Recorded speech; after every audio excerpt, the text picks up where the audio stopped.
Okay so कैसे हो आप सब लोग। होप कि आप सब अच्छे हो गए। Welcome back to your channel Savita's Pathshala. तो आज हम करने वाले हैं एक्सरसाइज 7.2 का क्वेश्चन नंबर 6। तो देखते हैं क्वेश्चन नंबर 6 में क्या बोला है।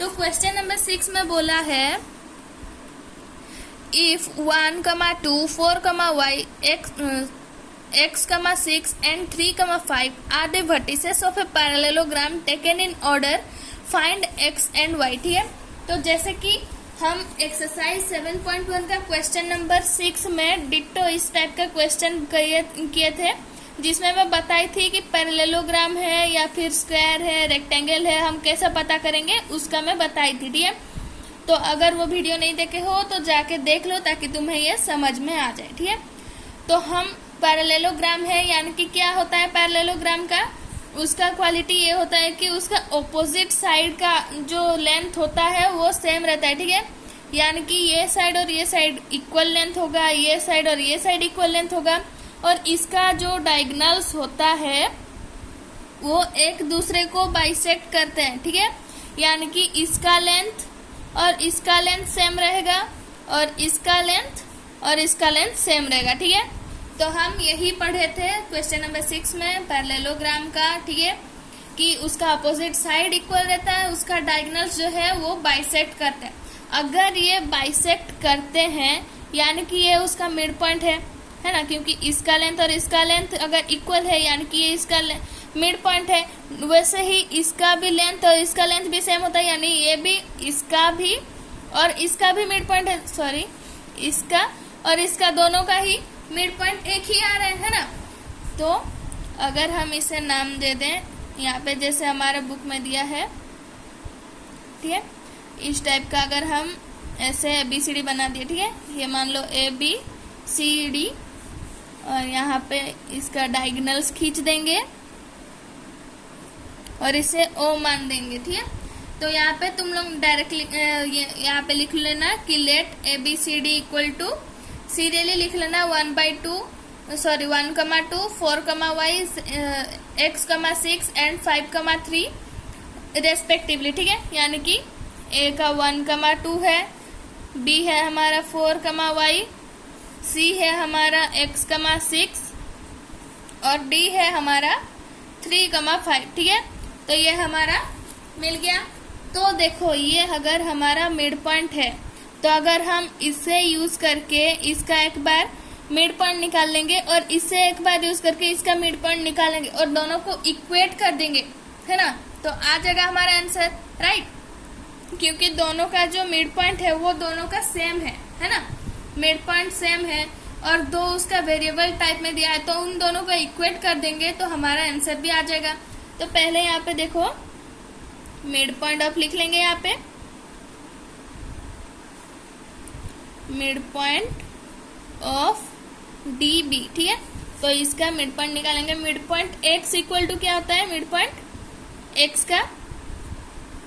का मिड पॉइंट हम निकालेंगे तो हम इसमें यूज करेंगे एक फॉर्मूला जो होता है हमारा x2 + x1/2। ठीक है, तो हम यहाँ पे लिख लेंगे x2 + x1/2। ठीक है, तो x2 हमारा कोई भी मान लो इनमें से, है ना, मान लो 3 है + 4/2 यानी कि ये आ गया हमारा 7/2। x का में यहाँ पे मिल गया x हमारा 7.2 है। यहाँ पे वैसे ही लिख लेंगे y का भी, तो y क्या आएगा हमारा, y आ जाएगा हमारा 5 + y/2।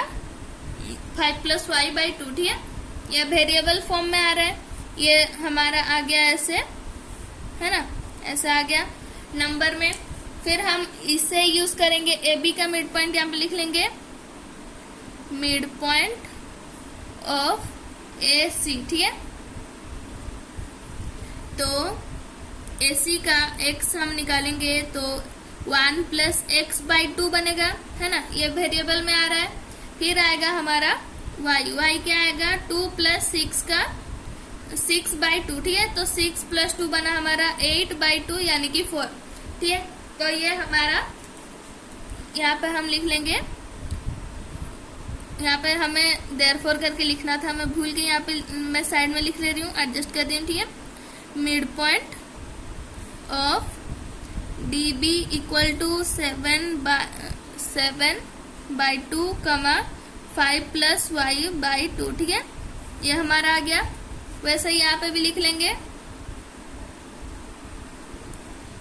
Mid point of AC equal to 1 plus X by 2 comma 4। ठीक है, तो ये हमारा आ गया। तो यहाँ पे देखो मिड पॉइंट जब दोनों का सेम है, यानी कि ये दोनों कोऑर्डिनेट भी सेम होना चाहिए, यानी कि x का जो वैल्यू है, यानी कि ये x जो है ये x के साथ इक्वल है और ये y जो है ये y के साथ इक्वल है, क्योंकि दोनों सेम ही पॉइंट है ना। क्योंकि सेम पॉइंट होगा और उसको जैसे भी तुम चाहो 1/2 लिखो या फिर 0.5 लिखो, बात तो सेम ही है ना, है तो वो एक ही चीज, इधर उधर घुमा के लिख रहा है। तो वैसे यहाँ पे भी ये जो है इसके साथ सेम है और ये जो है हमारा इसके साथ सेम है, तो इसे हम इक्वेट करके कर लेंगे तो हमारा आंसर आ जाएगा। ठीक है, तो हम यहाँ पे लिख लेंगे, ठीक है, 1 प्लस एक्स बाई 2 हमारा किसके साथ इक्वल है, 7/2 के। ठीक है, ये हमारा x का वैल्यू यहाँ से आ जाएगा।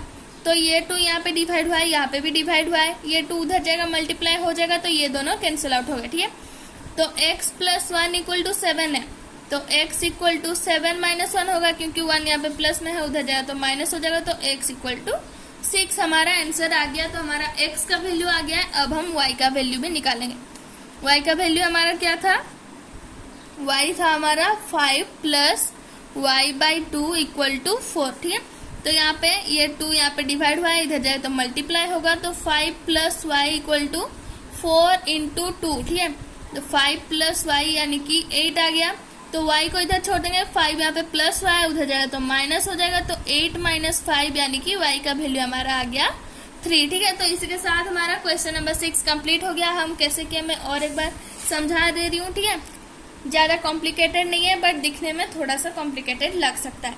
एक पैरेललोग्राम हमें गिवन था जिसका वर्टिसेस हमें गिवन था, बट वो इक्वेशन के फॉर्म में दिया था, x और y वेरिएबल दे दिया था और हमें x और y का आंसर पूछा था, मतलब उसका वैल्यू पूछा था। तो हम यहाँ पे एक चीज पता किए कि पैरेललोग्राम का जो डायगोनल होता है वो बाइसेक्ट करता है।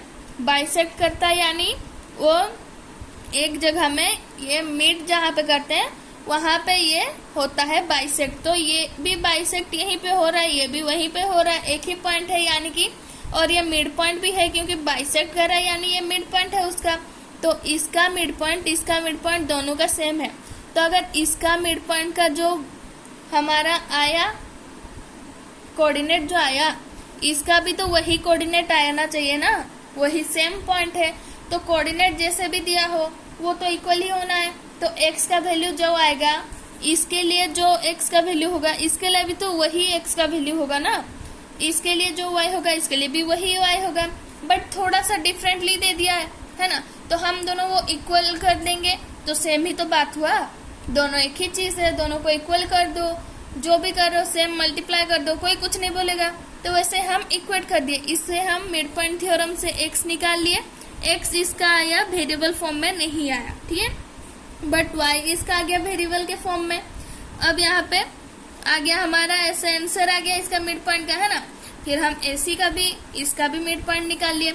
मिड पॉइंट इसका क्या आया, x का ये जो आया ये हमारा वेरिएबल के फॉर्म में आया और ये हमारा नेचुरल नंबर के फॉर्म में आया।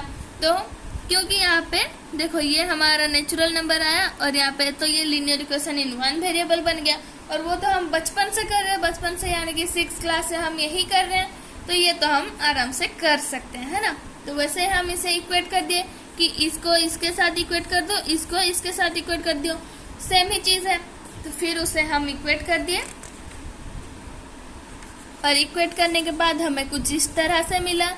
इसे हम काट कूट करके सिंप्लीफाई करके x और y का वैल्यू निकाल दिए, है ना।